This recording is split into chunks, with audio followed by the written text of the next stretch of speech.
La part sud del Matarranya, la de les cotes més altes, ha rebut el temporal amb precipitacions en forma de neu. Una nevada fins a la data molt bona, ja que permetrà al terreny recuperar-se un poc de la sequera que fa mesos que pateix. Segons la Confederació Hidrogràfica de l'Ebre, a Mont-roig s'han recollit fins ara 15 litres per metre quadrat.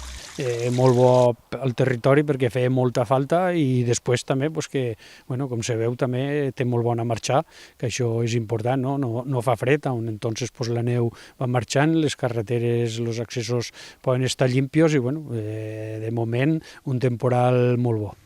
Per ara les temperatures no han baixat massa i això ha evitat les complicacions greus que ocasionen habitualment les nevades, especialment en les carreteres.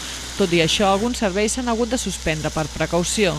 Està clar que si està nevant és molt difícil acabar de tindre tot limpi, però se pot circular per tot arreu, hi ha petites incidències, com també a mi s'ha sorprengut en aquests pobles d'aquí dalt la replegada de la basura, que no afecta perquè estan els contenedors i no afecta, diguem, al servici que se dona a la gent. També s'ha suspengut el transport escolar a la part d'aquí sud de la comarca, el que són Font d'Espala, Penyarroja, Mont-roig, Torredembarra.